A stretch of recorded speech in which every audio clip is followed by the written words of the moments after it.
Srimad Bhagavatam is so fresh and so sweet that things which have happened 5,500 years ago we discuss even till today. And we all have smiles on our face. For example, Sri Krishna was caught stealing how many years ago? 5,000. More than 5,000 years ago. And he was caught, and every time he was caught, he would give an excuse. Like tomorrow night, we are going to discuss one pastime of Krishna where he was caught doing something. And then he gave so many reasons why he did it, after refuting that he never did it. So for that, you have to come to CNJ. That's the topic for tomorrow. What it is, you have to come and discover. So Krishna would be caught stealing so many times. And the gopis would say, hey, Mother Yashoda, do you know what your son does? He comes to our place and he breaks all these butter pots and steals all this butter away. Mother Yashoda would, with so much authority and faith in Krishna, she would say, what do you think? I don't feed him butter at my home? People steal because they lack something. In my house, it's first class butter and yogurt and milk products and sweets. I'm the queen of Vrindavan. He's the future king of Vrindavan. And you think he doesn't have anything? He has to come to your house to steal your third class butter? The Brajagopi, well, the faith that you're showing is third class, Mother Yashoda. Because you can ask this gopi, what do you say? And she nudges the second gopi, and the second gopi says, absolutely. In fact, what you said was an understatement. What did he do in your house? She said, he broke all the butter pots. Okay, I'll continue from there. In my house, this Krishna came, and we had stacked up piles and columns and rows of butter pots, and he could climb on all top of that. He made pyramids, groups and groups of pyramids. Krishna. And he would climb on one gopa on top of the other gopa, on top of the other gopa, on top of the other gopa. And they would make up this big mountain. And Krishna would be on the peak of all of that, taking his fist and breaking the butter pot. For all of that to come down. Well, Krishna always had a problem that he was dark-skinned. Because Balaram would make fun of him. Balaram would tell Krishna,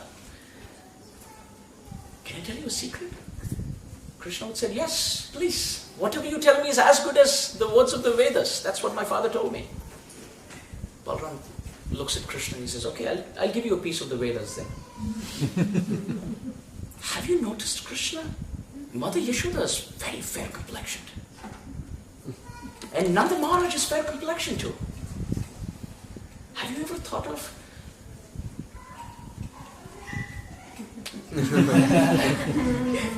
and Krishna is very innocent. He's performing his human-like pastimes. He says, I don't understand what you're saying. Yes, both of them are so beautiful and effulgent. What are you talking about?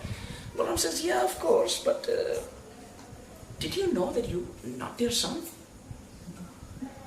And that's like a thunderbolt which bursts the balloon of Krishna's preconceived notions and faith that he's the son of Mother Yashoda.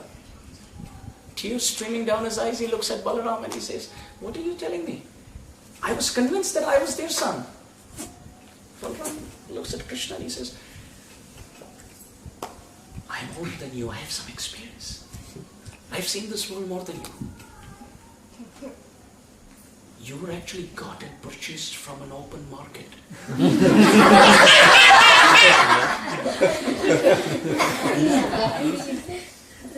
Not this Balaram. You were got from a market, you don't belong to them. But they can't tell you this. You're a child, you can't take this. But I'm your older brother, I have to give you all this advice. So Krishna is almost choking up, making all this face. He has more tears on his face than his face itself. And he goes running and he's pulling Mother Yashoda's sari and he's not able to even speak. There's lumps and the rocks and rocks and rocks and mountains of emotions stuck on the pathway of his throat. The Acharyas described that's one reason he lifted Giriraj. Because he wanted to once and for all lift all the rocks of misconception that was stuck on his throat. So Mother Yashoda looked at Krishna and said, what happened? Krishna looks at Mother Yashoda and he says, get me married very quickly. I want to get married. What? Get me married to a very beautiful girl. I just want to solve this problem once and for all. What's the problem? He said, Balaram looks at me. And in front of everyone he makes fun of me. You send Balaram away with me so that he can protect me. But I need protection from him. My friends protect me from Balaram. Get me married. I want to get married to a very beautiful girl. Mother Yashoda says, so how's that going to solve your problem? Krishna says, there are many, many angles to this, oh mother. The first angle is that I will have one more person on my side to support me in this battle. The second thing is, it'll solve all problems. I'll tell Balaram, I don't care. I don't care if I was got from the market. Look, I have a very beautiful girl with me. So Mother Yashoda smiles at Krishna, and Krishna's like 3.5.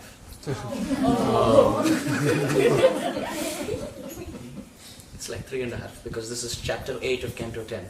And chapter 9 is Damodar Lila when he was 3. So he was 2.5, 3. Max 3. So Mother Yashoda looks at Krishna and she says, okay, do you have any specific girl in mind? And Krishna says, not really, but in Indian culture, it's not the boy and the girl. The families get married together. And I've seen one thing, that Nanda Baba, who's my father, has very close friendship with Prishabhanu Maharaj. And Omaya, you have very close friendship with Kirtida Devi. So just for your benefit, I suggest, how about Radharani?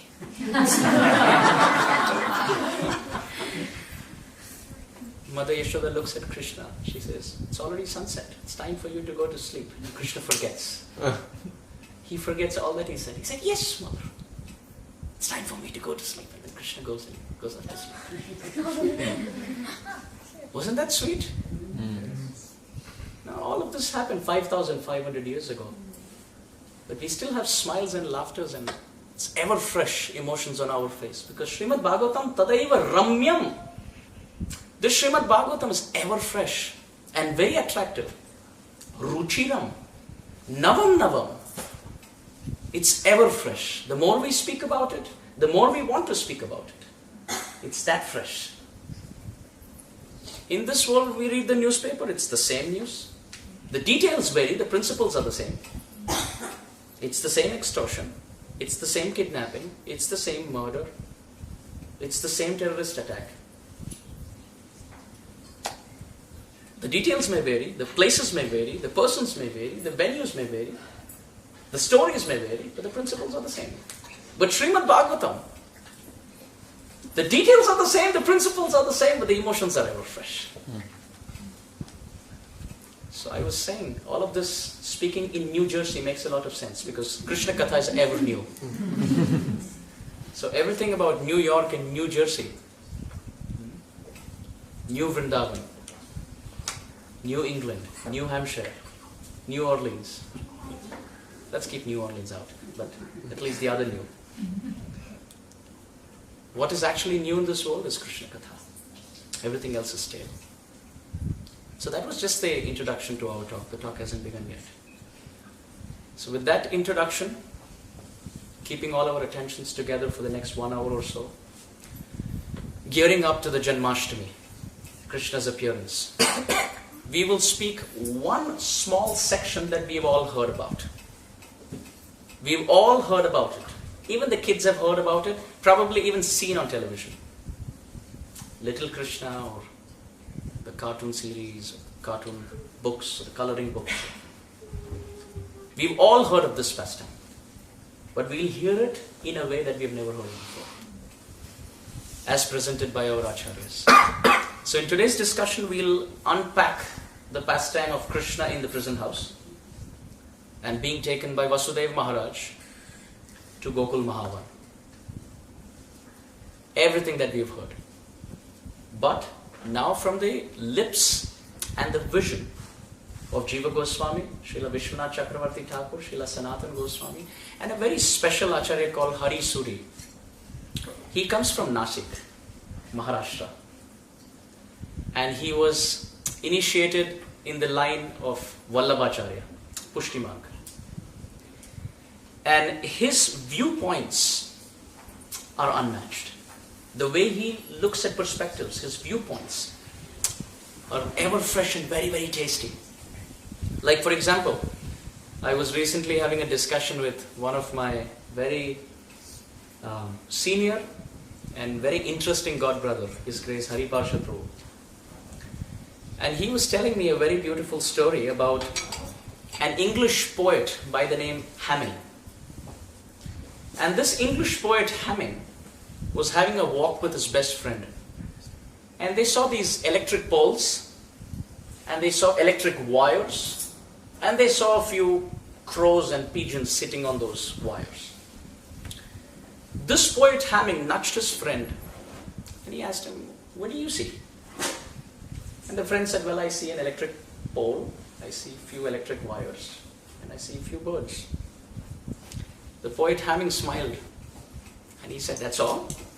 and the friend was looking, and he said, "Maybe the sky and a few buildings." "Why don't you tell me what you see?" And he was a poet. So this poet Hamming, he said, "These electric poles are actually the ends of the book. You see, the pages, you have the central line and you have the end line. This is actually the start and finish of a page. And these electric wires are actually lines that you write on. And the crows and the pigeons are different grammatical expressions. Some of them are the commas, some of them are the full stops, some of them are the exclamatory mark, some of them the question marks. And now, what I'm going to see ahead is the poetry that's going to be written on this." So the point to be made is that even a material poet has a very unique and distinct viewpoint and vision in everything. Right? What to speak of spiritual poets? Srila Jiva Goswami, Srila Sanatan Goswami, Hari Suri, Vishwanath Chakravarti Thakur, all of these acharyas, including our Srila Prabhupada, are not just pure devotees, they are also poetically very, very deep. So what they see is not just the pastime, they also have a poetic viewpoint to every aspect of the pastime, which makes it even more relishable. There was another British poet. It's very interesting. There was another British poet. Have you heard of W.H. Longfellow? Yeah, very famous poet. So when he was a child, in his school they taught him a story about how Jesus touched water and made it red wine. That was the story that he was taught. He was about 5 or 6. So all the kids were told the story and they were asked to write a few pages on the basis of that story. So this child was just completely distracted. The teacher took a couple of rounds and said, "Child, what happened?" He said, "Well, I don't have a piece of paper." "Okay, I'll give you one. Go ahead." Couple of more rounds, he's still seated. "What happened? Why are you distracted?" "Well, I don't have a pencil to write with." "Okay, I'll give you one. Go ahead." Couple of more rounds. "What happened?" "I'm finished. I'm done." "Look around. They're still scribbling. And you started the last in this whole classroom. And you're done already?" He said, "Yeah, I'm done." Teacher said, "I want to have a look." Opened up a crumpled piece of paper. Put it back and said, "I want to see your father tomorrow. Call your father." Now this child was shivering because he thought it was something very, very serious. The father came the next day. The teacher said, "Never ever tell your son to write a prose. He is miserable." But as far as poetry is concerned, he's priceless. But you want to know what he wrote into that piece of paper? The story was how Jesus touched water and turned it into red wine. And other kids have all written the different details and the movements in the story and emotions and all of that. And this poet just wrote one line. Water saw its master and blushed. Finished. The story is done. So if material poets can be so talented, so skilled, and their vision and viewpoint in material things can be so distinct and so profound, what to speak of those who are pure devotees and poetically embellished? These are these acharyas. These acharyas that we see on the picture on our altar are not mere mortals. Their works, even from the linguistic perspective, keep aside the spiritual perspective of the Bhagavatam. Even as a linguist studying Sanskrit, if we have to analyze the work of these acharyas, it's mind-blowing. The way they could comment, the way they could see things is just astounding. So we'll see this whole pastime that we just described. It's a small box in the whole Janmastami pastime. But today we'll see it from a poetic perspective. It will be devotionally rich, no doubt, but from a poetic perspective, from the viewpoints of these acharyas. Is that making sense? That's okay? Okay, I shouldn't disturb you. Hare Krishna, Krishna Krishna, Hare Hare, Hare Rama, Rama Rama, Hare Hare. So I request all of you to, if you can look onto your phones and pull up a certain verse, we'll start discussing from there, so that the appreciation of the Bhagavatam goes higher. So we'll be discussing Canto 10, Chapter 3, Text 47.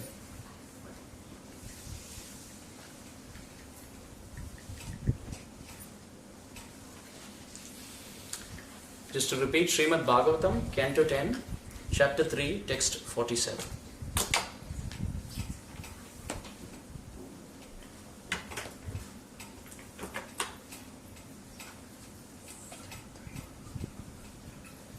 No Facebook, please.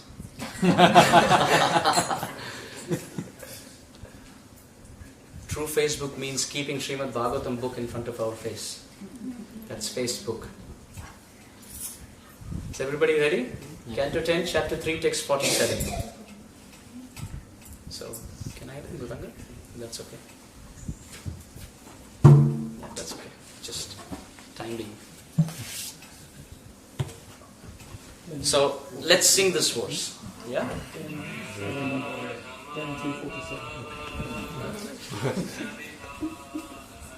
Not that verse.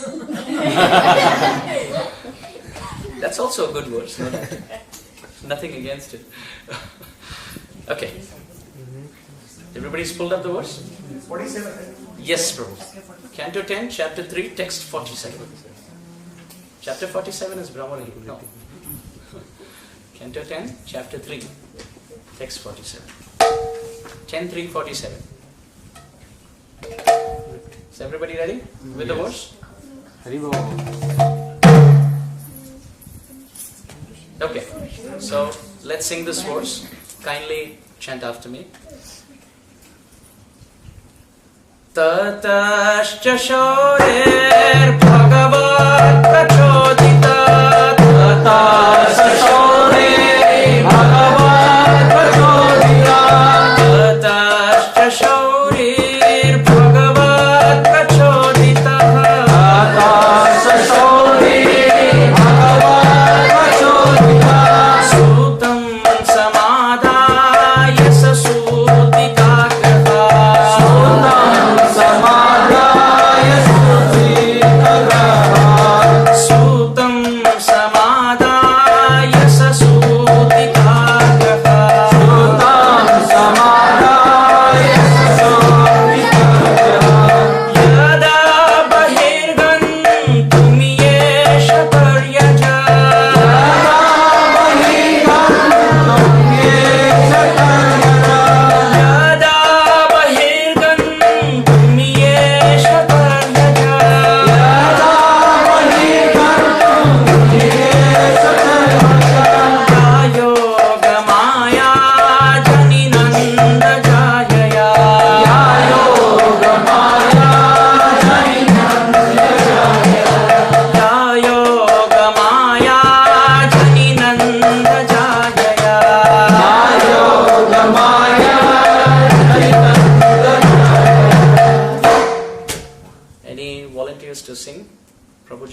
Tata Sasaurir Bhagavat Prachodita Tata Sasaurir Bhagavat Prachodita Sutam Samadhaya Suti Kagraha Sutam Samadhaya Sasuti Kagraha Yada Bahirhantum Yesataraja Yada Bahirgantum Yeshataryaja Yayo Gamaya Janinandajaya Yayo Gamaya Jalinandajaya. Any Matajis? Any girls? Tata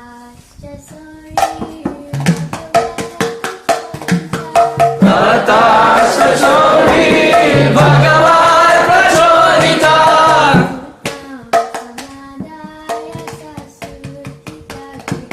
Sutam Samadhaya Sasuti Kagraha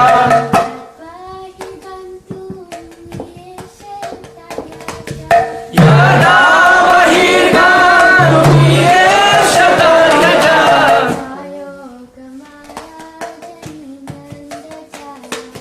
Yayo Gamaya Jainandajaya. Very nice. Exactly when Vasudev, being inspired by the Supreme Personality of Godhead, was about to take the newborn child from the delivery room, Yogamaya, the Lord's spiritual energy, took birth as the daughter of the wife of Maharaj Nanda. Is this clear? So basically the point of Vasudev Maharaj desiring to take Krishna out and the simultaneous appearance of the Yogamaya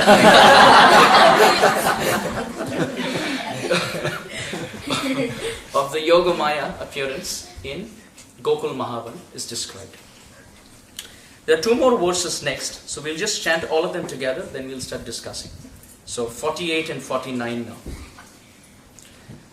Dayarita pratyaya sarva vrittishu Dayarita pratyaya sarva vrittishu Dayarita pratyaya sarva vrittishu Dayarita pratyaya sarva vrittishu Dvasteshu paureshvapi shayiteshvatha Dvasteshu paureshvapi shayiteshvatha Dvasteshu paureshvapi shayiteshvatha Dvasteshu paureshvapi shayiteshvatha Dvarascha sarva pihita duratyaya Dvarascha sarva pihita duratyaya Dvarascha sarva pihita duratyaya Dvarascha sarva pihita duratyaya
Shesho Sheshonvagatva Nivarayan Fanai.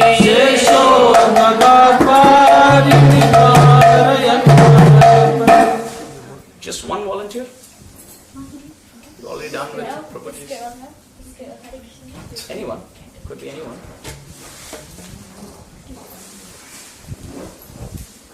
Okay, how about we all chant it together? Okay, yes. That's comfortable? Yes. Let's chant it together. 3, 2, 1, let's go. Tayarita pranaya sarva vritishu dvareshu bodeshu ishaiteshu dvarasya sarva vita duratyaya priha kapataya sakila shinghalai ta krishna vahe vasudeva agare swayam vayamaya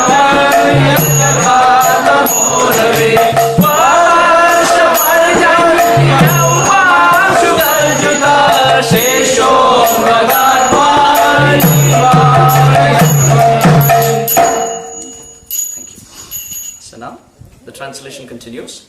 By the influence of Yoga Maya, all the doorkeepers fell fast asleep, their senses unable to work, and the other inhabitants of the house also fell deeply asleep.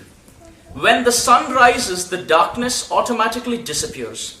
Similarly, when Vasudeva appeared, the closed doors, which were strongly pinned with iron and locked with iron chains, opened automatically.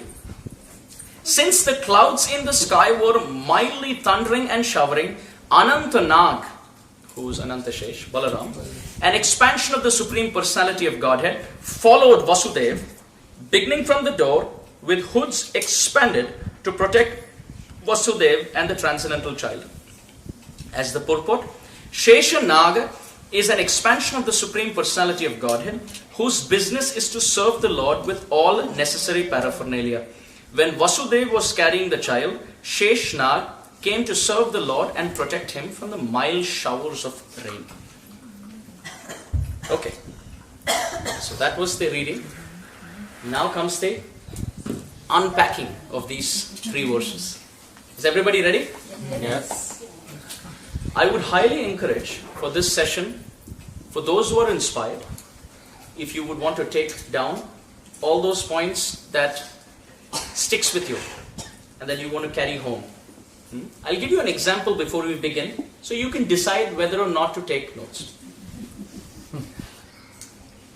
The example, since we just celebrated Balaram Jayanti, I'll give you an example from Sri Balaram's pastimes. The famous pastime of Dhenukasur. We've all heard the story? All the kids? We were at Sri Radha Gopinath temple recently. We had His Holiness Radhanath Swami Maharaj speak on this pastime for Balaram Jayanti. And we were all sitting and taking notes. Writing. It was like completely jam-packed audience. So we were like seated like this. And in the middle of this pastime, while describing the donkey, Srila Radhanath Swami Maharaj made the actual sound of Dhenukasura. And we were like, oh, what? Where did that come from? Literally the pen stopped. So I'm just reminded of the sound. I'm not going to do it. It's pretty natural for me. I'm not going to do it. So in the Dhenukasura pastime, Hari Sori, one of the commentators, the poetic devotional commentators that I was talking about, he says a very beautiful thing. He talks about the point where Balaram throws Dhenukasur and it hits the top, the tallest of the tal trees, and the tal trees fall one over another in a row and they all lose their fruits. We have heard all this. Now Hari Sori has a beautiful vision to this point. What would we comment, or how would we see this different than what we just described? Hari Sori has a beautiful point. He says these tal trees have 4 things common with a yogi. These tal trees have 4 things common with a yogi. First, they stay silent.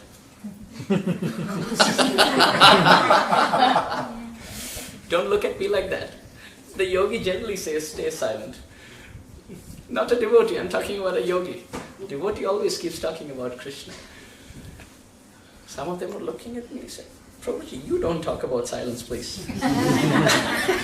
It doesn't sound good from your lips. The tal trees, the first thing common with a yogi, both stay silent. Second, both stand tall. Yeah, one leg over another, with your hands upraised. They're standing in meditation. Third, they are inside the forest. And fourth, they're not in groups, they're by themselves. So these are the four things. Harisuri says these are the four things that every yogi has common with the tal trees. What was the first one? They're silent. Second, they stand tall. 3, they're always inside deep forests. And the fourth, they're always by themselves. Like the trees, the yogi are also by themselves in a cave or something.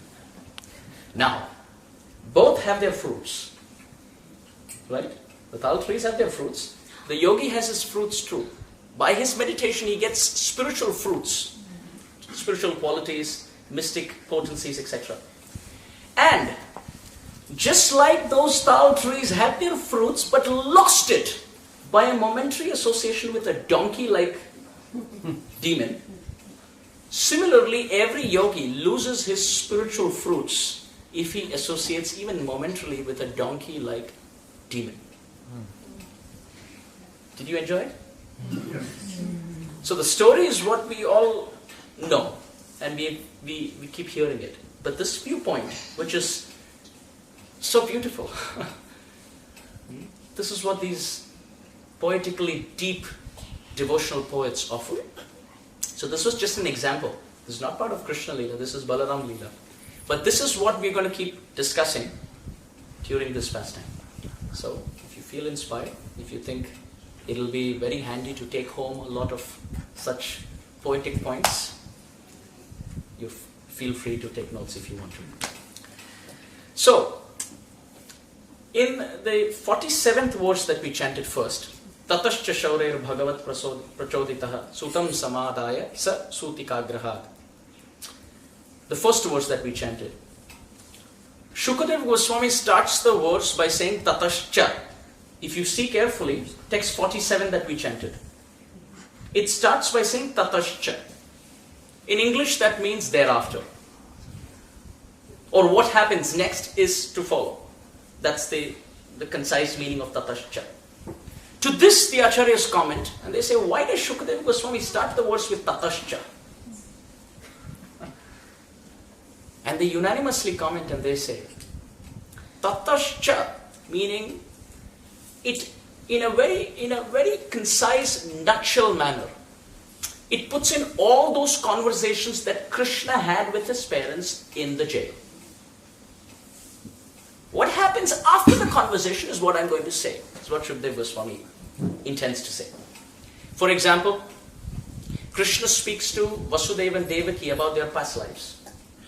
Krishna tells them how they were Prishni and Sutapa, how they performed meditation for many, many lifetimes, and Krishna appeared to them for the third time.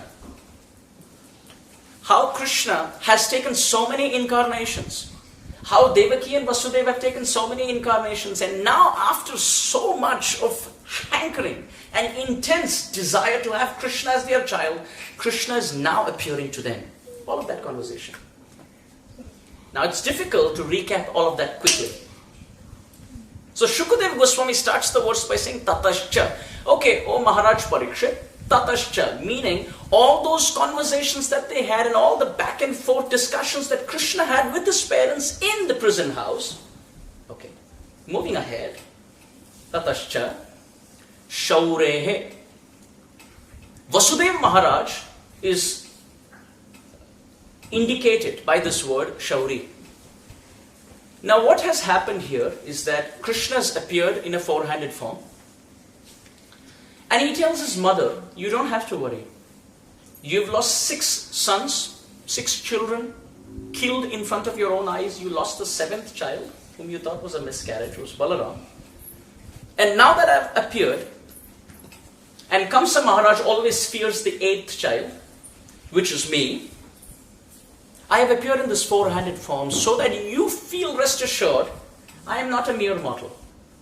With all the Shankha, Chakra, Gada and Padma. No child comes with Shankha, Chakra, Gada, Padma out of the womb. Imagine giving birth to a child who comes with Shankha, Chakra, Gada, Padma. My spiritual master would say that when Krishna appeared from his mother's womb, he even got his own dhoti.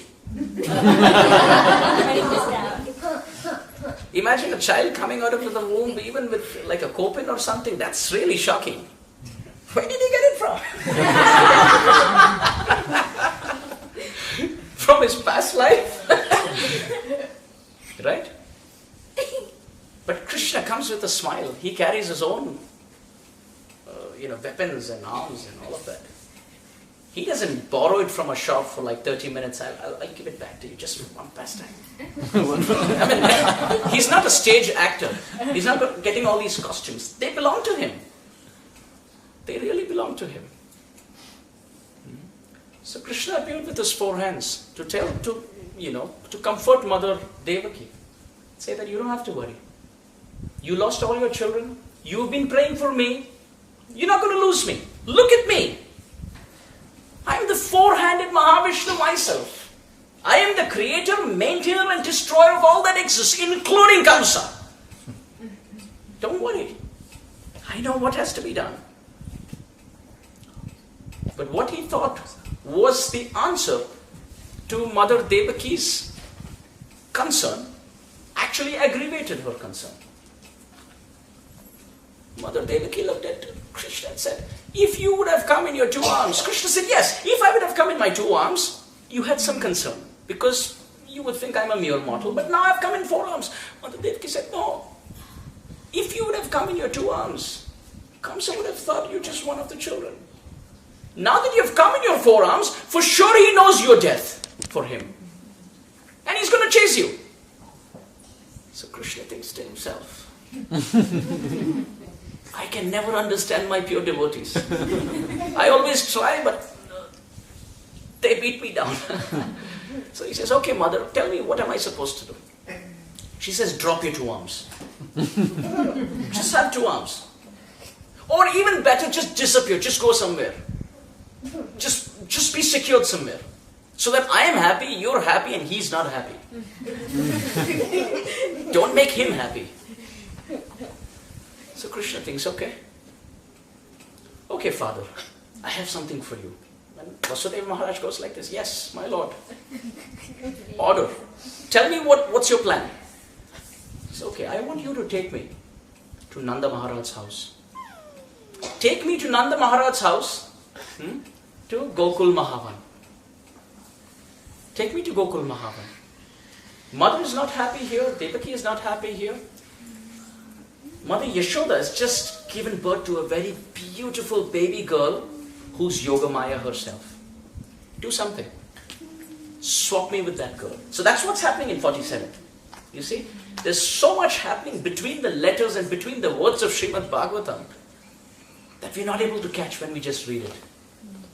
There's so much happening between verses. What to speak of? Between verses, between words and syllables, there are waves of emotions. So, oh Father, please take me there. Okay? Now who's ordering? As the baby? As the Lord, exactly. So the word used is tatascha shaure bhagavat prachoditaha. Prachoditaha means to give an order. And bhagavat means God. So tatascha, thereafter what happened? The Supreme Lord gave his order. To whom? Shaure. Now the word Shauri refers to Vasudeva Maharaj here. Why? The Acharyas give 5 reasons why.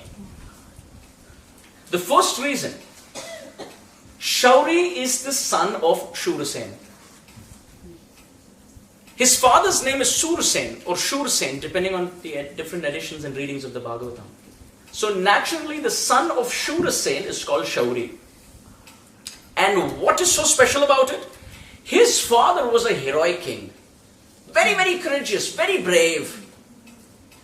So therefore, naturally, Vasudeva Maharaj is given the task by the Lord because he knows how capable he is. Because this task is not an easy task. Please note, Vasudeva Maharaj and Devaki were almost shackled like animals. Animals are shackled to the neck and sometimes to the feet. Right? You see? They can all that they can do is just teeter around a pole or a rope, a tree or something. So they were literally tied up like that. Just one leg free and one leg shackled. So all they could do is a semicircle around the prison house. And over and above that, iron doors, one after another, after another, after another, after another, after another, after another, and there were 16 such doors. It's very clear. The Acharya says 16. I'll tell you why that is. When Krishna is leaving out, you'll know why 16. Don't connect chanting 16 rounds to be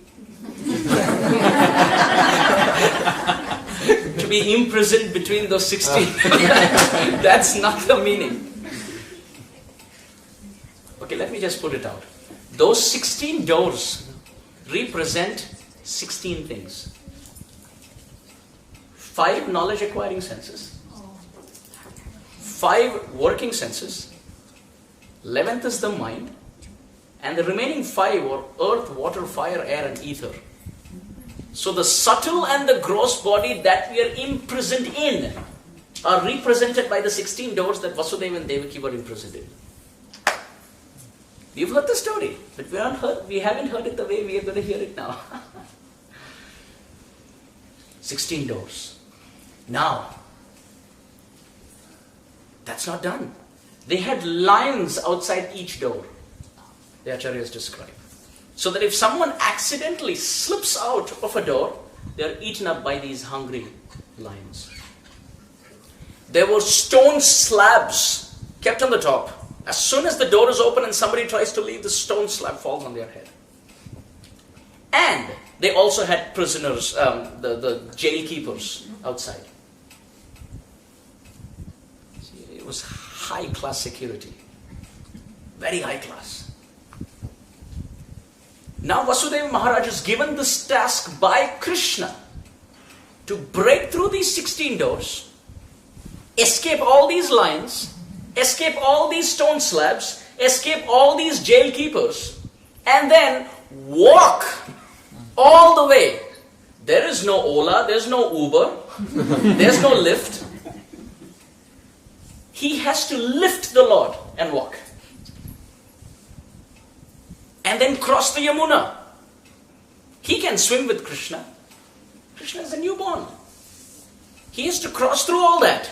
And it's not done there. He has to enter another person's house, knocking through their doors, and keep his Krishna there, take their baby girl, and leave. And the bullet point here is nobody should see, hear, or sense anything suspicious. Now for Krishna to give that instruction to someone, how much confidence he should have in that person. That person is materially so courageous, so shauri. You see, every word of Bhagavatam is so deep. We can drown ourselves in each word of Srimad Bhagavatam and go and leave our bodies hundreds and hundreds of times. Each word of Bhagavatam is so deep. It's so tasty, so delicious. So this is the first meaning. Why shauri? Second meaning. Now the second meaning of the word shauri is the fact that, not just the fact that his father is courageous, so he carries some of those traits. The second meaning is he has proved that he's courageous. Give me a few examples. He's proved his courage by trying to stop Kamsa Maharaj when he was almost going to kill his wife, Devaki. 1 minute ago, here is Kamsa Maharaj driving the chariot, and Vasudeva was almost like the king, almost like the hero. He's won a gold in the Olympics. And the next minute, this guy goes from being a gentleman to a mental man. And he pulls up his sword and keeps it on the throat of Devaki. And he says, forget about the 8th child. I'm going to slaughter the source of them all. And Vasudev, imagine at that time, he cannot take the side of his wife, because then instead of one head being slaughtered, there'll be 2. He cannot take Kamsa Maharaj's side, because then he's losing his wife. He cannot speak the truth, because if he speaks the truth, Kamsa is just going to be more infuriated, because Upadesho hi murkhanam prakopaya na shantaye vayapana bhujanganam kevalam vishavardhanam. If you give milk to a serpent thinking it'll be pacified, that's just going to increase its poison. So anytime you give good advice to a fool, mark my words, he's going to get angry. The Shastras describe when you give good advice to someone who's foolish, quote unquote, he's always going to get angry. Don't look at me. I'm just presenting it as it is. So he proved himself. Third point, he not just spoke about it, he walked the talk. Imagine for a father to see his newborn 6 times and to keep his word, go and give it in the hands of someone who's going to slaughter it for sure. Just to keep his word. And every time the child would be slaughtered and thrown to the wall and to the pillar and to the stones, Yoga Maya would put Mother Devaki unconscious, so that the mother doesn't have to see. But the father is still there, he's seeing everything. Shaure. Krishna is having so many emotions here. He's saying, you actually saw my brothers being slaughtered. Father, I'll give you the gift. I'll give you this service that I've never given to anyone. Carry me across. What wonderful glory is this? Krishna carries his devotee Arjuna and expects him to be carried by his devotee Vasudeva. Mutual competition of ecstatic love and service. How many reasons? What was the first one? He's the son of Shursen, so how powerful is he genetically? Second, he's also proved it. Devaki, and he kept his word and gave it one after another. Now the third reason why he's called Shaurya, out of 5, in the interest of time I'll cover 3. The reason why he's called Shauri here, the third reason, why is he brave? Oh, he's brave because Krishna, seen from Vasudeva Maharaj's perspective, he is bound and is trying to liberate me out. How courageous has one person to be when he is poor and is attempting to donate? When he is bound and is trying to liberate. He himself needs food, but is trying to do some annadan. You are brave, you are courageous. You are bound in the prison. If you knew the art of getting out, you wouldn't be stuck here. Krishna is still thinking, oh Vasudeva Maharaj, if you knew how to get out, you would have been out by now. But you don't know to do it, but you're still planning and attempting to do it just for me. Shaure. Oh, how brave. How courageous. So, tatascha shaure. Thereafter, Bhagavat prachoditaha, the Supreme Lord ordered this shauri to take him across. But the next line is interesting. Sutam samadaya. Sir, sutika grahat.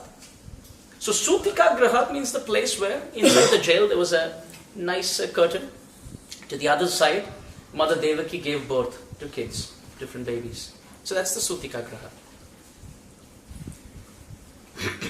But the word in the second line used is Sutam Samadaya. Now Samadaya means to carefully take. And Sutam, baby. Wait a minute. Tatascha Shaurir Bhagavat Prachodita. Who ordered him? The Supreme Lord. But whom did he pick? The baby. Do you see what's happening between lines in the Srimad Bhagavatam? Shukadeva Goswami could have said, he was instructed by the Supreme Lord and he picked up the Supreme Lord. Or Shukadeva Goswami could have said he was instructed by the child whom he picked up. But he's not saying that. And please note, Shukadeva Goswami is a very, very good linguistic poet. He wouldn't have the fault of redundancy. He wouldn't say one thing in the first line and say, oh, I'm sorry, in the second line something else. That's what we do, to err as human. But he says, Tatascha Shaurir Bhagavat Prachoditaha. That Shauri, that brave Vasudeva Maharaj was instructed by the Supreme Lord. And so therefore, from that neighboring room, he picked up the child. So what's happening here? Between the first and the second line is the transfer of the four-handed to the two-handed. So when he received the instruction, he received it from the four-handed Supreme Lord, that he stood like this. But when he went to pick up, the word Sutam in Sanskrit means our own child, whom you have seen appear from your own body. Someone who, just looking at him, you feel, mere jaisa dikhta hai. He looks like me. He's mine. Every, blood drop in his body is mine. He's my son. This is me. Sutam. Now the word Sanskrit has many, many words for the same word. Like in English we say son. S-O-N. Whether he's the first son or the last son or he's a dear son or he's a hopeless son or whatever. I'm just repeating the words that I hear from my father. So.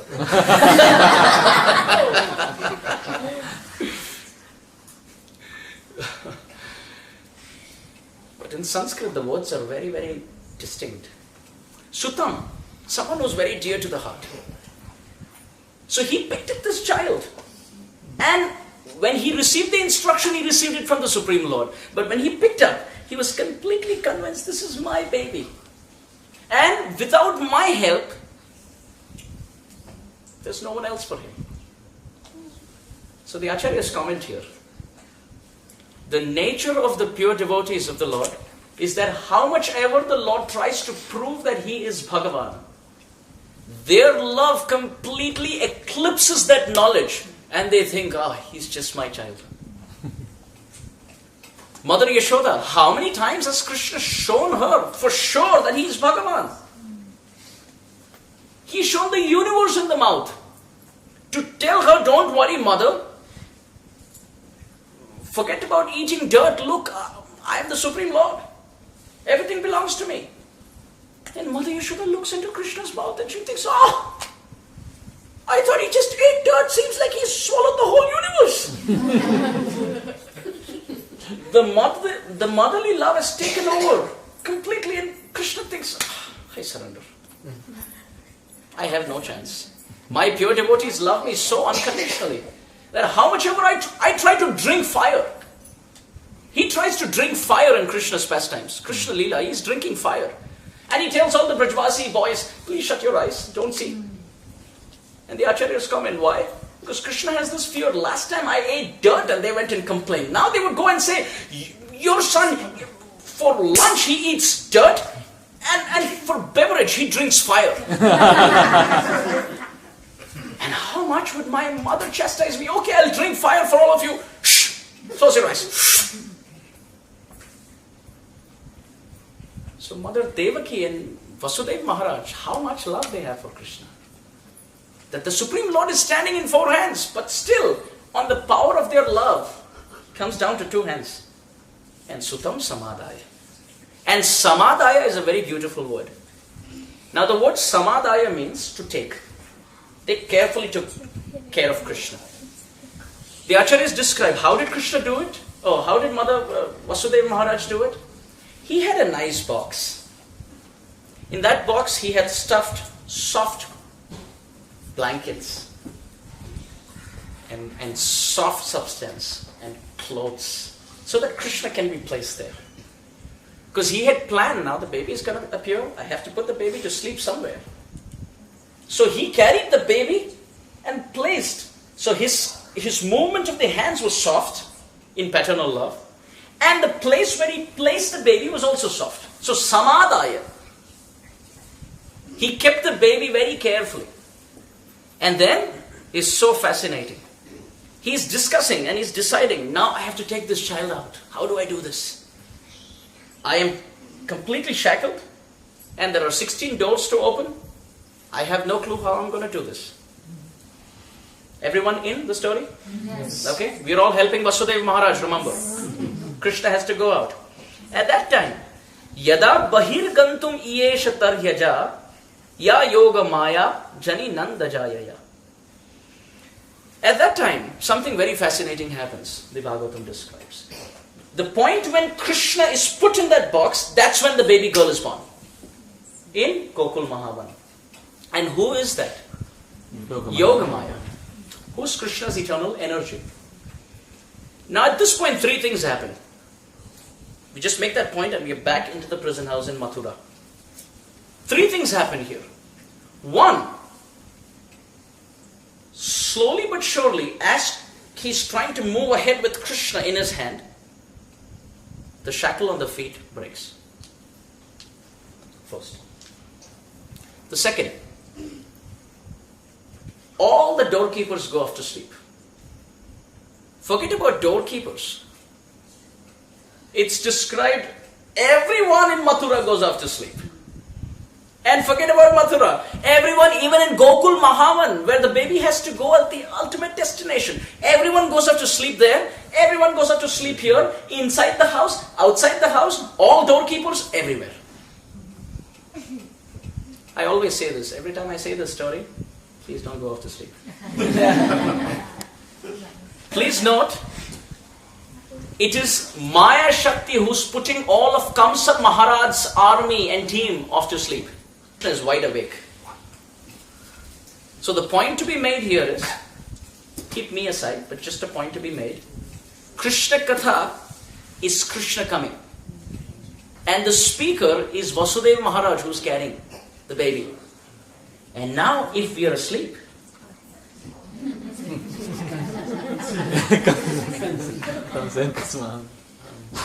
please decide which team are you on. If you are awaiting Krishna's appearance, oh, then you're wide awake. But if you're on Kamsa Maharaj's side, because Krishna Katha is Krishna, so when he's going through, tendency to go off to sleep is Kamsa Maharaj's doorkeeper tendency. In all Harikatha classes. And then what happens, at the end of the story, as soon as the swap is done, they're wide awake. Which means, Granth Raj Srimad Bhagavatam ki then everybody is wide awake because the swap's done. But at this point, interestingly, three things are happening. One, the shackles on the feet break. The second, the doorkeepers go off to sleep. And three, the doors open. We've all heard this? Okay. Now the acharyas are commenting. The acharyas say, three acharyas comment differently, separately for these three aspects. The first acharya is commenting on the iron shackles of the feet. He says, anyone who carries Krishna in his heart, the iron shackles of repeated birth and death are broken. What to speak of iron shackles in a prison? It's not very surprising. For those who think carrying Krishna out, how can the iron shackles break? The Acharya says, well, if he carries Krishna even on his tongue as the holy name, forget about carrying Krishna out, even if he carries Krishna on the box of his tongue as the holy name, the iron shackles which are keeping him here in the form of repeated birth and death are broken. So what is so surprising about some temporary iron shackles in a prison house being broken? Nothing surprising. What was the second point? Doorkeepers going off to sleep. Second Acharya is commenting. This is also not surprising. When someone holds Krishna on the box of his tongue as the holy name and walks out in this world, automatically all the doorkeepers of Kamsa, quote unquote Maya, as Kama, Krodha, Lobha, Moha, Mad, Matsarya, Lust, anger, greed, pride, illusion, madness, they all go off to sleep in the heart. Which means no longer the person feels lusty. No longer the person feels angry. No longer the person feels greedy. No longer the person is proud. He is very humble. No longer does the person feel mad and illusioned. All those doorkeepers of Kamsa Maharaj go off to sleep. And the third, doors being opened. The Acharyas say someone who carries Krishna on his tongue, even the doors of Goloka open.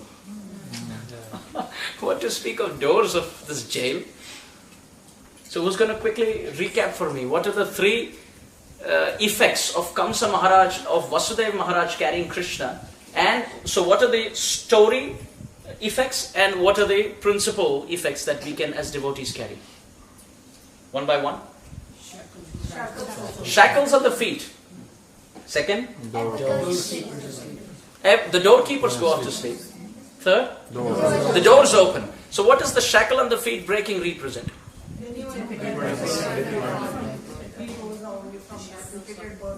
Repeated birth and death. The iron shackle of repeated birth and death is broken. Which means the person has no more future birth. Second, the six anarthas are like doorkeepers of Kamsa, who's Maya. And they're all guarding. When they can attack and plunder us, they all go off to sleep. And the third? The doors of Vaikuntha and Goloka are wide open. What to speak of these doors of Kamsa Maharaj? So therefore, if you see the word used in the next, so this is 1, 2, 3, yes, in text number 49 is Krishna Vahe. The word used for Vasudeva Maharaj is Krishna Vahe. Vaha means a vessel or let's say a vehicle. Krishnam Vahati iti Krishna Vahe. He who carries Krishna, the vehicle of Krishna, is Vasudeva Maharaj. So this is a very principal point. Through all our senses, if we carry Krishna in our life, through the eyes, if we are glancing at the beautiful forms of Radha and Krishna, through the nostrils, we take fragrance from these flower garlands which are offered to Krishna. Through the ears, we hear Krishna Katha and we have these ears as cups holding the nectar of Krishna Katha. Through the tongue, we carry Krishna Naam. Through our hands and through our legs, we are serving Krishna. How we serve through the legs? We perform parikrama. Govardhan or Tulsi. Tulsi parikrama to start with. It's only like 10 steps. And then temple, Govardhan and Prajmandal. By walking, serving with the feet. Or serving the feet of the Lord. That's also Padaseva. Either serving with our feet or serving the feet of the Lord. So if we are able to carry Krishna through all our senses, then these three effects are for sure in our life. So there's one thing that these stories act as entertainment on one level for the ear, but they also carry heavy practical messages for all of us. Many times we think, oh, I know the story. But what we may know is just the superficial storyline for the ear. What we may not know are the principles and the practical explanations of what these boxes of stories mean. And when they're applied, that's when it's success. So entertainment for the ear, enrichment for the mind, and enlightenment for the heart. The storyline is entertaining for the ear, the lessons behind them are enriching for the mind, and when practiced and fructified as success, they are enlightening for the heart. So in this way, Vasudeva Maharaj is carrying, and it's so beautifully described. At that point, the doors are opening, the lions are off to sleep, the stone slabs, God knows where they are. All the doorkeepers are fast asleep, and Vasudeva Maharaj walks out. And the Bhagavatam describes the example of the sun. If you carefully heard the translation, it said when Vasudeva Maharaj stepped out, it was like the rising of the sun. Now why the rising of the sun? Srimad Bhagavatam doesn't give a vague example. Sometimes when we have to explain a point, we may just give a vague example. I had a professor in my school, and we would make fun of him. I'm sorry if he's watching this, but we would make fun of him because the point that he was supposed to make and the example that he would use to substantiate that were not even related. Like for example, if he had to say that apples are red, he would give an example how 2 plus 2 is 4. And then he would say, so therefore apples are red. And then we were like, wait a minute, before we had a problem understanding apples are red, now we have a problem understanding 2 things. Apples are red and 2 plus 2 is 4. Double the problem. Yeah. Generally the examples are used to bolster your point. So the Srimad Bhagavatam is giving the example of the sun. Because there are 3 things here which are common with the rising of the sun. 1, when the sun rises, it makes no noise. When Vasudeva Maharaj is stepping out, there's no noise. When have we heard of the sun rising and it's like, wait a minute, what's happening? Never mind, the sun's rising. There's never a background sound. Yeah, you're right. You're right too. Yeah. So the sun rises, but there's no noise. Forget about noise, there's no sound. So Vasudeva Maharaj, when he's stepping out, it's like the rising of the sun, where something really great is happening, but there's no sound whatsoever. Second, the darkness that has been collected overnight, which cannot be removed by any number of torchlights, can be successively and increasingly disappeared or can be removed by the rising of the sun. When the sun rises with the first rays, some part of the darkness is lost. With the second rays, a bit more.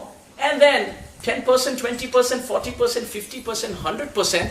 The more it rises, all the darkness is gone. Similarly, that door, that 16 leveled security which cannot be removed, just like the overnight darkness cannot be removed, this security cannot be breached and broken. That was being broken. How? When he would step out, the door would open. And then he would step out, another door would open. It's not that he stepped out and all 16 opened. Isn't that so beautiful? And Shukadeva Goswami has not done a recap of all this. Okay, I'm going to give this example at this verse, and this example at this verse. It's just spontaneous. It's just spontaneous. How rich is this text? He's saying, just like the sun rises, and to the extent the sun rises, to that extent the darkness is lost. Similarly, to the extent the son of Vasudeva Maharaj's marching goes ahead, to that extent the darkness of these doors are removed. And 3, Hari Suri, who's a commentator, very, very delicious commentator. Delicious because his commentaries are very tasty. He says Surya Narayan himself is walking, so what's the problem? Because Krishna's eyes are compared to the sun. So when Krishna is in the box, sleeping, it's described all the doors were shut. But as soon as he opened his eyes, when Krishna is opening his eyes, why won't the doors open? Because the sun himself, the source of all the suns, is walking himself, Hari Suri says. And at this point, Vasudeva Maharaj has left. He's finished through all the 16 doors successfully. So what would you expect such a person to do? He's sweating, burst my send a text message first, I'm out. Feeling loved with Krishna. Checked into whatever, or checked out of this prison house. And then another like and love and comment and share. And then somebody else, I wish I was there. And another person, can you send me a selfie? You would expect such a person to be tensed because he would be shivering out. But the Acharyas are describing, the more Vasudeva Maharaj was getting out, the more blissful and cheerful he was. Now why? It's a very beautiful point, which is very, very applicable for us as sadhakas. What happens when the Janmastami pressure comes over? In a temple, we have to put everything together. You have to put the advertisements out, the emails out, the cooking, the scheduling, who's going to sing, how we're going to have the darshans, what time it's going to open, who's going to do the dressing, what time is the abhishek, where are the ingredients going to come from. There's no mess. Who's going to take the pictures, who's going to go Facebook Live, whatever. So there's so much planning. And at that time we feel, it's tough. But Vasudeva Maharaj is feeling ecstatic. Ecstatic. To that Hari Suri comments, Krushir bho vachako shabda nascha nivritti vachaka tayor aikyam para brahma krishna iti avidhiyate. From the Mahabharata. He says that Krishna, this word refers to condensed, intense, concentrated bliss. Condensed, thick, intense, concentrated bliss. So Vasudeva Maharaj is carrying Krishna, so how can he be miserable? Srila Prabhupada, so many times, there were so many obstacles, so many hurdles, so much burden in so many projects. One devotee in the Hare Krishna land, ISKCON Mumbai, Juhu, senior Prabhupada disciple, was once making this point, that that place was so difficult for Srila Prabhupada. You may have heard about the history of ISKCON Mumbai. His Holiness Lokanath Maharaj also recalls, in Bombay is my office. His Holiness Giriraj Maharaj has been speaking for that for decades. So difficult to fight that property and get it. So one time one of those disciples of Srila Prabhupada went to Srila Prabhupada, and Srila Prabhupada was seated like this. Said, Srila Prabhupada, what happened? Srila Prabhupada said, this project is a headache. And that disciple said, then why are you doing it? Prabhupada smiled and he said, because it's blissful. This headache is blissful. I said, I don't understand what you're saying. Srila Prabhupada smiled and he said, when you work for Maya, you have a headache. When you work for Krishna, you have a bigger headache. But the difference is, the headache for Maya is miserable, but the bigger headache for Krishna is blissful. It's going to be a struggle. There are going to be obstacles all through. Vasudeva Maharaj didn't have a cup of cake. It was very difficult. But because he was aiming on the substance, with integrity, with sincerity, with seriousness and focus, it was so difficult. When the going gets tough, the tough gets going. Because he had Krishna in his hand, in his heart, he was blissful. So the key is to overcome all the obstacles in life. It's always going to be headache. Obstacles are always going to be there. Krishna consciousness is not going to be like a freeway. Easy life and successful Krishna consciousness go ill together. This is a famous statement. Easy life and successful Krishna consciousness go ill together. Which means it's going to be tough. But if we are having our focus on the target, then it's going to be blissful. Krishna will empower us to jump over all the hurdles and win the trophy. So Vasudeva Maharaj gets out. And at that time, now the battle is only 25% done. Because he's got out.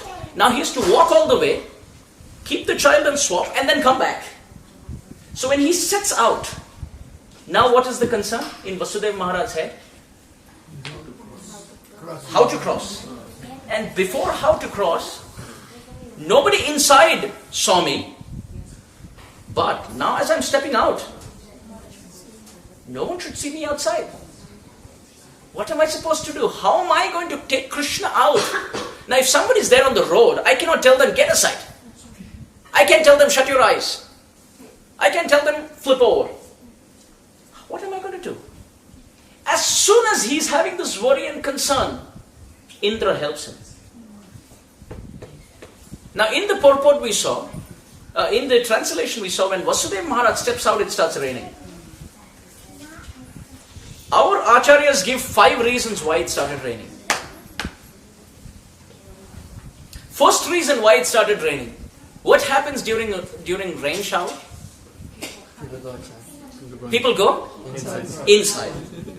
People go inside. If they are on the roads, they come inside. Second, those who are at home, Shut the door. stay in. Stay in, shut the door. They stay in and shut the door. 3, even if you're out, and if it's pouring, you can see. You need all the wipers on. That's if you're in the car. There's no car here. They're all walking. So one, when it rains profusely, no one goes out, you stay in. Second, if you're out, you try to come in. Three, if you're still some time out before you come in, and if it's profusely showering down, you can't see anything. Four, those who are inside the house prefer to sleep. And now there's another concern. Even if nobody sees Vasudev Maharaj's footsteps fill on those water ponds, water pools, could still be heard.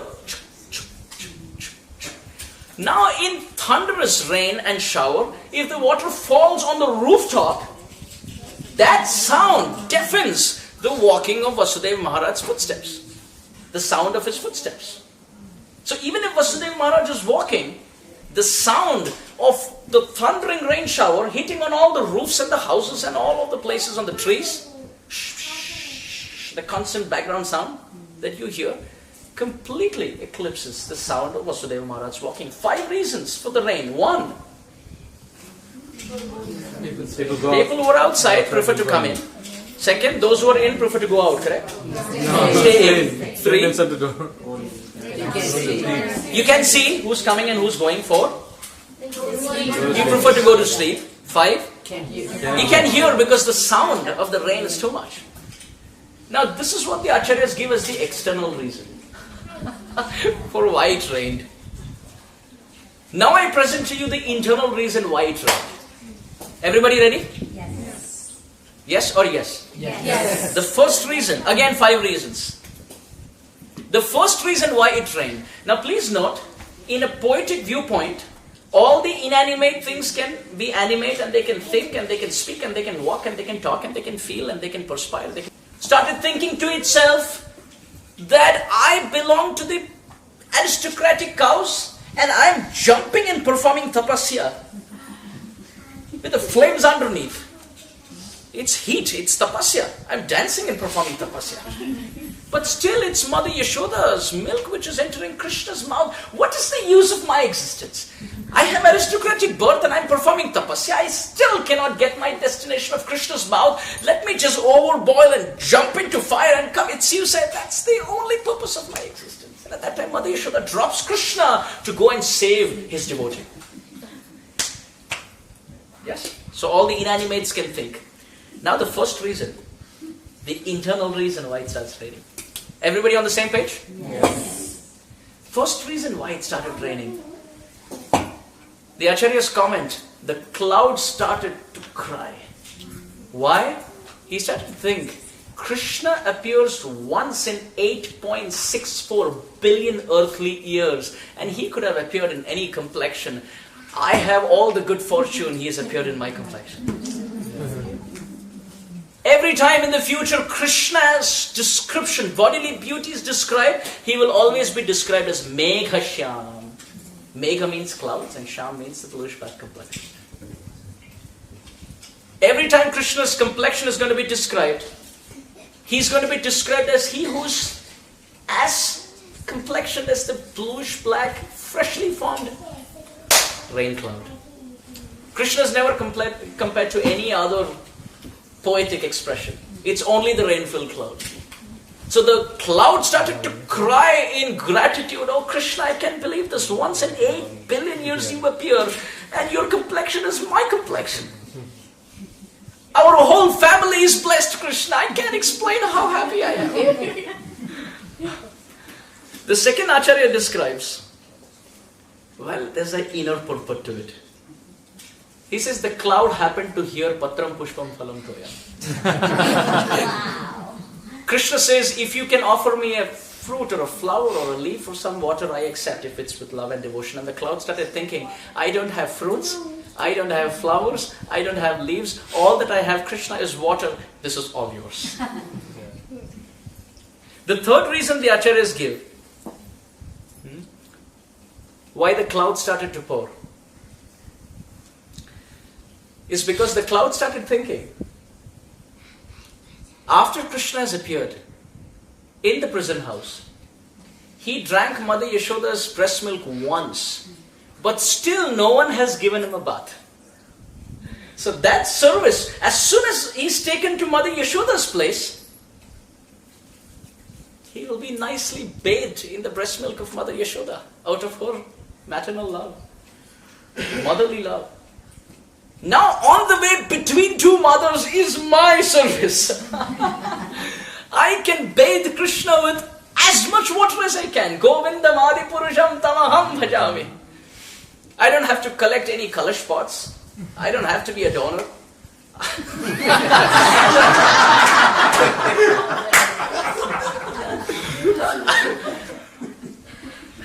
There wasn't any political pun intended here. I don't have to put tulasi. I don't have to look at the wall clock and say, it's done, Prabhu, your time's done. Nothing. It's all mine. As Krishna's walking through, I can just pour one pot after another. Third reason. Fourth reason the Acharya gives. Oh, this is beautiful. Very beautiful.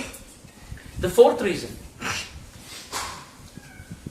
The cloud is not actually offering it. This Acharya is using the concept of water cycle. Imagine, the Acharyas are commenting, they're not just devotional, they're not just poetic, they're also scientific. This poet says all the water that the cloud gains is coming from the ocean. The evaporation of the ocean water. And who is the ocean? How is the ocean related to Krishna? Would anybody know? Ocean of mercy. Ah, yes, perfect. The ocean is considered to be the father of Lakshmi. Why? Because in the base of the ocean you find all the jewels, which is an expansion of Lakshmi. So the ocean is considered to be the father for Lakshmi, and Lakshmi is the eternal consort of Narayan. So for Krishna, the ocean is Sasurji.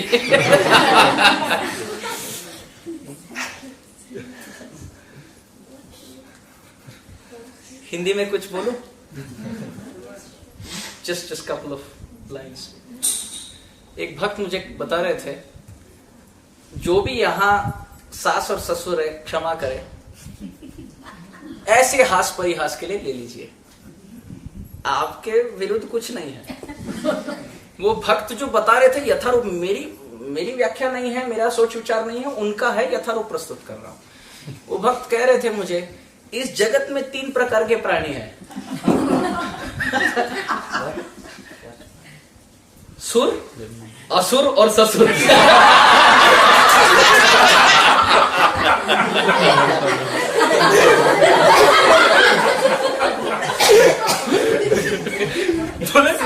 बोले तीनों से संभाल के व्यवहार करो, लेने के देने पड़ सकते हैं.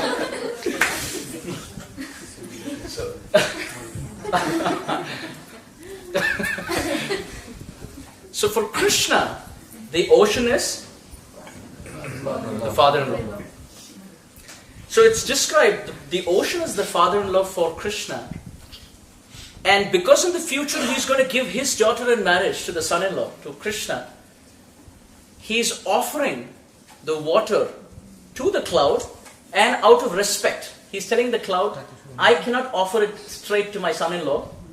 Can you offer this water as gift from my side to my son-in-law as he has appeared? In the future, he's going to take my daughter. So it's a very shy, poetic expression to say that it's the ocean who's offering his water as gift to the cloud, asking and beseeching the cloud, can you offer it on my behalf? I am the father-in-law of Krishna. And I feel a little shy to approach him directly because I haven't still offered my daughter yet. So I'm offering this water, but because you are the intermediate, please offer it to him. So this is the fourth reason. Now the fifth and the final reason. In Sanskrit, the word water is also synonymous with the word jivana. You may have heard Yamuna Jivana Keli Parayana Manasa Chandra Chakora. Keli Parayana means to be expert in play or in sport. Krishna's expert in sporting where? Yamuna Jivana, in the waters of Yamuna. So Jivana, apart from life, also means water. And Krishna is the Jivana for all Jivana. He's the life of all life. So the cloud thinks, I have Jivan, which is water, and here is Krishna, who's the Jivan, ultimate Jivan, who's the ultimate life. Let me offer water, which is Jivan, because water also means Jivan, to Krishna, who is Jivan. Jivan also means life, the ultimate life of all that exists. Let me offer this water, Jivan, to the source of Jivan.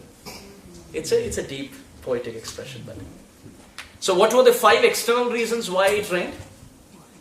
Who remembers? External? The external reasons, the 5 external reasons why it rained. People outside go inside. Second, people inside stay inside. 3, nobody can see. Okay. 4, You can sleep. Go to sleep. आपको बड़ा ये याद है. They can sleep well. And 5, The sound. the sound. Yes, the hitting of the shower, rain shower, hits all these surfaces, and then the sound of Vasudeva Maharaj's footsteps is not heard. 5 internal reasons why it rained. 1, The cloud, the color. the clouds are weeping, saying that, what fortune, Krishna's appeared in my complexion. 2nd, Patram pushpam phalam toyam. Patram pushpam phalam toyam. I can't offer fruits, flowers or leaves, I offer all my water. 3, giving the first bud to Krishna. Imagine the first ever Abhishek of Krishna. The auspicious opportunity comes in the hands of the clouds. 4th, The ocean, the father. the ocean being the father-in-law is offering the water. It's not the cloud's water. It's the ocean's water to the cloud. The ocean is a shy father-in-law who's giving it to his future son-in-law, saying that this gift, this water, please pour it onto him as my gift. And 5, water. In Sanskrit, the word Jivana means 2 things. One is water, the other is life. So the cloud is offering water, Jivana, to the ultimate life of everything, Krishna, Jivana. And as we are almost towards the end of the conclusion of this narration, just couple of sections. The first being, when it starts raining like this, what does the verse say? Vasudeva Maharaj is taking Krishna and it starts raining. So now, Krishna needs an umbrella. Anantashesh. Now some devotees, while discussing, they have this question. Was Anantashesh protecting from ahead, or from the side, or from behind? Behind. All directions for sure. But how was he placed? Was he towards? Was he from the side, or was he from behind? From behind. Hari Suri, the commentator, he says definitely from behind. Why? He gives 2 reasons why. You see, this whole katha is about reasons and that's why I said it's always good to write this katha. What is the reason for that? What's that? What is the reason for that? The reason for this. The reasons. Yes, that was a good witty one. So Harisuri, commentator, he says the first reason why it must be from behind. He says if Anantashesh comes from ahead, then Vasudeva Maharaj may get scared and may even drop the baby. If he comes from the side, then he may be able to protect one of them. But if he comes, because if you see, Anantashesh has his hoods wide open, so they would open up this way. But if he opens it up from behind, then both are covered. But the philosophical meaning is deeper. Anantashesh thinks to himself, no doubt I'm Krishna's servant, but at this point, I would really, really love to follow the footsteps of he who's holding Krishna. So that spirit of being the servant of the servant of the servant of the Lord is seen in the first appearance of Krishna. Anantashesh could have very easily, argued this point by saying, Vasudeva Maharaj carries Krishna once. But look at me. Krishna always sleeps on me as his bed. I am experienced, correct? As we would say, I am experienced. But here he's taking it case by case. He thinks, yes, no problem. I am his eternal bed. But at the moment, Krishna is using Vasudeva Maharaj's arms as his bed. And my duty is to leave behind my experienced, quote-unquote, ego and to just cooperate and serve this devotee. How many times have we heard of cooperation? Every pastime opens up with cooperation. And interestingly, not just one layer of cooperation. Sometimes we have multi-layer cooperation, cooperation with our seniors, cooperation with our equals, which is very difficult. Because with our superiors, we can always go this way. And with our juniors, we can always go this way. But with our equals, they really know who you are. You can go this way, you can go this way. Then, hey, wait a minute. Stand as you are, I know you. Right? They say, I know you. It takes one to know one. So I know you. So here this multi-layer cooperation. How is that? Ananta Shesh is trying to cooperate by being the servant of Vasudeva Maharaj, who's the servant of Krishna. Yet at the same time, he's trying to cover Krishna from getting wet from the water droplets of the cloud. Don't you think that's disservice to him? If you actually think at another point, this cloud is another devotee who's performing his service of bathing Krishna. And Ananta Shesh service is to protect Krishna. So he's overpowering and stopping the service of another devotee. Therefore, Bhagavatam makes it very clear. Hari Suri writes here, Ananta goes this way and goes back. Lets a few water droplets touch Krishna. And then when he thinks Krishna's going to catch cold, that's when he goes ahead. So he lets the cloud perform his service satisfactorily enough. And when he thinks now this is going to be detrimental, Krishna as a baby has become enough drenched enough, he's going to catch up cold very soon. He's going to sneeze. Oh, that's when he goes as an umbrella. 5 reasons why. Yes, exactly. First reason, as I discussed, he came as his umbrella to become the servant of the servant. Second reason, as I discussed again, he served in such a way that he doesn't stop the service of the cloud. So 2 points I described. Third point, the Bhagavatam gives this phrase as Vari Nivarayan. What is the phrase? Vari Nivarayan. The word Nivarayan means to remove. And Vari means water. So he's come to remove water, right? To protect Krishna from water. But at the same time, the word Vari can be broken into 2 parts. Hari Suri says this can be broken into 2 parts. First part is Va, which means or. And the second part is Ari, which means an enemy. So the word Vari Nivarayan has 2 meanings. One, to protect Krishna from the water, Vari Nivarayan. Second meaning, Va, Ari Nivarayan, which means on the way, if Vasudeva Maharaj gets any obstacles, then to help him from behind as the armor, as the attack force, he's there. Fourth reason, very beautiful. Water is also called Amrita. What is it called? Amrita. Which means nectar. So he's trying to cover up, looking at the cloud, and he says, the water that you have is called Amrita. But Krishna is Akhila Rasa Amrita Murti. So you're trying to throw your 3rd class Amrita on the 1st class Amrita? Is that what you're trying to do? Get off. But at the same time, the 5th and the final reason here, water is also called Visha in many readings of the Bhagavatam. And Visha also means poison. So he goes up to tell the cloud, wait a minute, you're offering water, water means Visha, Visha also means poison, and that's my property. Give it to me. Not to Krishna, that's mine. Is everybody awake?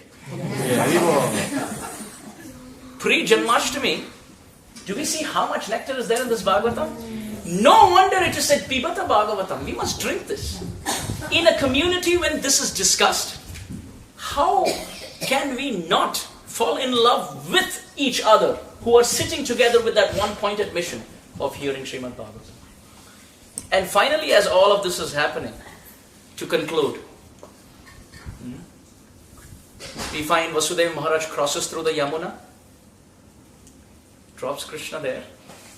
Where does he place Krishna? Not in the hands of Mother Yashoda, in the same bed. Because Harisuri describes if he keeps the baby next to Mother Yashoda, Harisuri is saying that when Mother Devaki was breastfeeding Krishna, that's when Vasudeva Maharaj took Krishna out. So Krishna was still hungry. So if he was placed next to Mother Yashoda, he may try to move up to Mother Yashoda and seek her milk. And this will wake her up. And then she will see two babies. A baby boy and a baby girl. And Vasudeva Maharaj in that room. Very embarrassing. So therefore he just places Krishna in the bed, thinking that whenever your mother will wake up, she will feed you. Don't worry, just be here. Patience, utsahat, nishchaya, dhairya. Bhakti Shastriya. Just be patient. And he takes the baby girl, and Harisuri describes Vasudeva Maharaj tries to leave very fast. Why quickly? Because if the baby girl starts crying now, everything is a mess. The 75% battle that he has won is all a mess. So he tries to leave quickly. One, because the baby, if she starts crying, it's a mess. Second, what if the baby doesn't cry but the doors are shut? He won't be able to open the door. So he tries to leave quick. And three, he still fears, what if Kamsa Maharaj's doorkeepers have woken up? And he takes this baby out. And as he's returning, everything is as it is. Yamuna has given way. The doors are wide open. The doorkeepers are sleeping. The shackles are all broken. Wait a minute. Harisuri is asking this question now. We discussed when he picked Krishna, the shackles are broken, karma is broken, the doors of Vaikuntha are open, Kam, Krodha, Lobh, Moha all go off to sleep, and everything gives way. Yamuna gives way and goes. Now, he's carrying Maya in his hand. Is everybody on the same page? He's carrying Maya in his hand. Now, how is Yamuna giving way? And how are the doors open? And how are the shackles still open? And how are the doorkeepers still sleeping? Harisuri comments that if someone has held Krishna sincerely in the past, and even if accidentally holds on to Maya, still the doors are still open. Apichet suduracharo bhajate mam ananya bhak sadhureva samantavya samyak vyavasito hisaha. If one has been sincere and still accidentally makes some mistakes and sometimes holds on to Maya, still Krishna gives him way.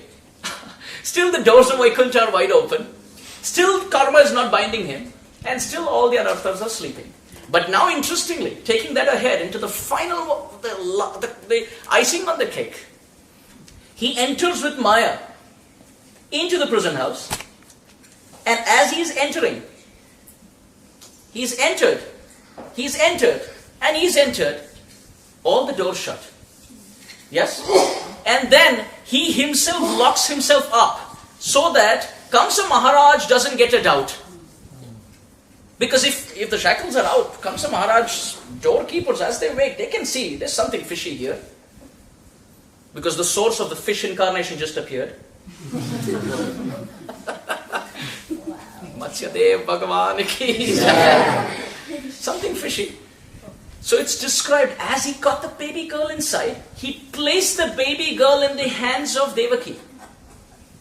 And himself went and shut all the doors and put the shackles on his leg just to make sure things are okay. Harisuri smiles and he says, a person who drops Krishna somewhere far away and holds Maya for such a long time, he's actually binding himself in this prison house back again, and he's tying the shackles of karma once again.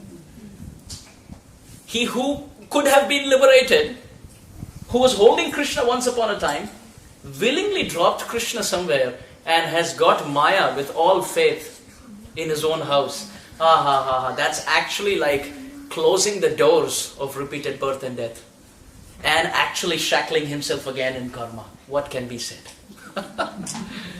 Is this clear?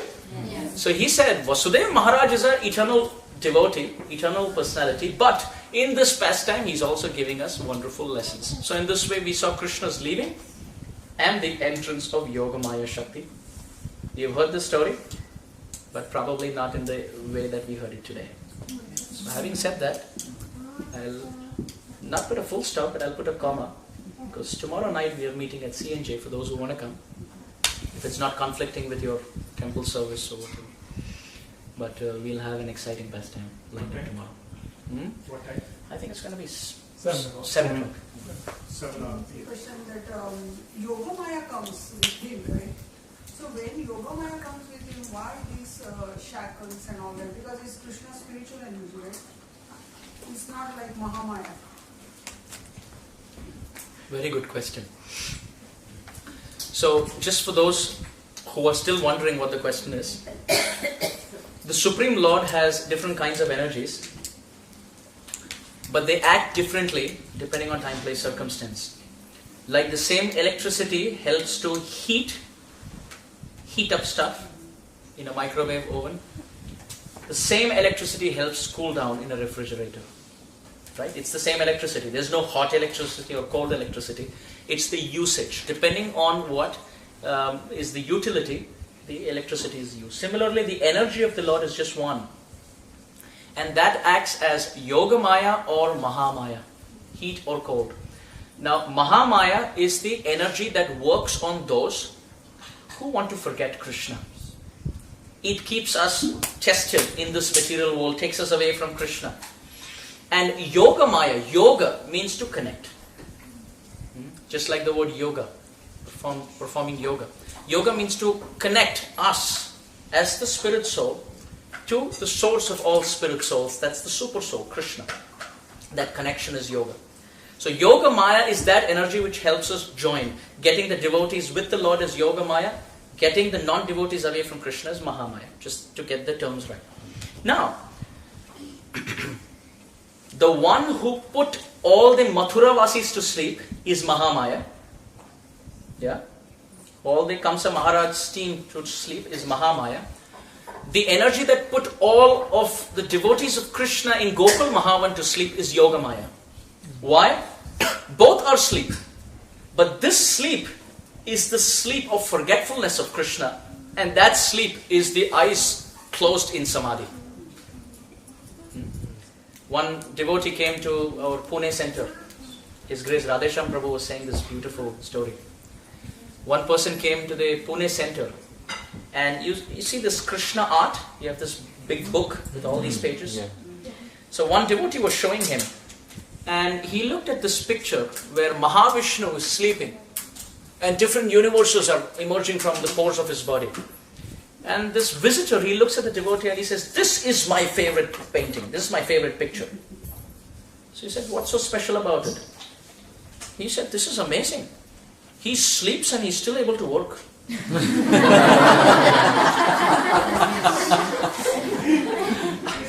said, "I wish I could do that at my workspace. I could just say I'm Vishnu Das." And so the Lord, his sleeping is also special. If you see, his eating is special. Bhuktam Maduram, Suptam Maduram. When he eats, it's worshipable as Jagannath. And when he sleeps, it's worshipable as Ranganath. People walk all the way to see the eating Lord, Jagannath, and the sleeping Lord, Ranganath. So as far as sleeping also is concerned, those who are put off to sleep in Gokul Mahavan are in contemplative Samadhi. Those who are put off to sleep in Mathura are in forgetful Samadhi. Although Vasudeva Maharaj was carrying Yoga Maya Shakti, which is all true, here Hari Suri is making a point, just taking the word Maya. He is not playing it with Yoga Maya or Mahamaya into the technical details. He is just making this point that he who's carrying Maya herself, like that. If it was Yoga Maya, well, the dynamics definitely change. But since this is in Sanskrit you call it as Utpareksha, which means this is a perspective, this is a poetic perspective. So in that way, the perspective lies that, Hariswari is making this point that, if someone keeps Krishna away and is making all this walking endeavor to get Maya so lovingly, he's actually just locking himself up in 16 prison doors of 5 knowledge acquiring senses, 5 active working senses, mind and earth, water, fire and ether, and then he's shackling himself up in repeated movement. So it's just with the word Maya, not into the technical Yoga Maya or Maha. So I think we'll wrap it up with that. Further questions, we'll just take it offline if devotees want to interact. We have about 5 minutes, maybe we can have quick kirtan.